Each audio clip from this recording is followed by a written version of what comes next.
भक्ति के रूप।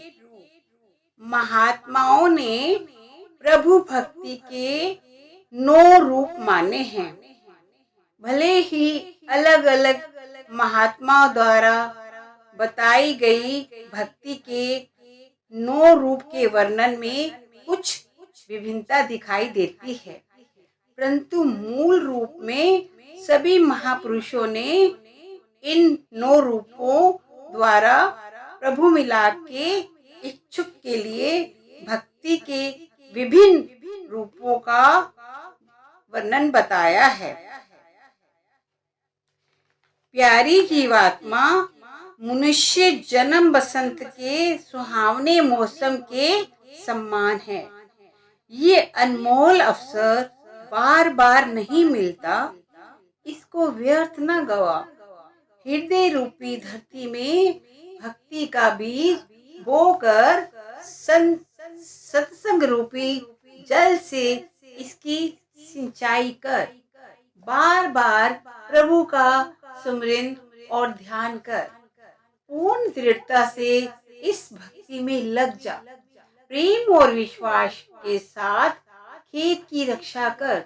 इस तरह फसल पककर घर आ जाएगी और तेरी तरफ जय जयकार होगी। कपट के पक्षियों को उड़ा दे ताकि वे तेरी फसल बर्बाद ना कर पाए। बाहर मुखी परंपरागत रीति रिवाजों और कर्म कांड संबंधी पूजा के बजाय अंतर्मुखी साधना में लगने का उपदेश दिया है। प्यारी जीवात्मा हर तरह की बाहरमुखी पूजा से अपना ध्यान हटाकर अंतर्मुखी भक्ति में लग जा। तो बाहरी जगत का मोह त्याग और आंतरिक संसार से प्रेम बढ़ा। बाहरी संसार केवल भ्रम है, जबकि आंतरिक जगत में भ्रम का दखल नहीं है। आंतरिक भक्ति के लिए सबसे पहले हृदय में कोमलता धारण कर मन में विचार की धूप बत्ती जला। इस भक्ति का आधार दया भाव है। इसमें क्षमा फूलों के समान और सम दृष्टि चंदन के तुल्य है।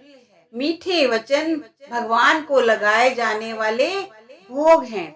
इस भक्ति में पूर्णता प्राप्त करने के लिए झूठ और पराई निंदा का त्याग कर देना चाहिए।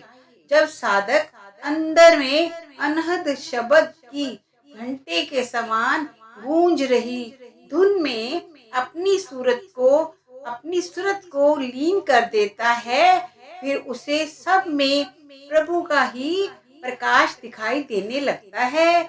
ऐसी भक्ति से भक्त को सुख मिलता है, जगत सुखी होता है और भगवान भी प्रसन्न होते हैं।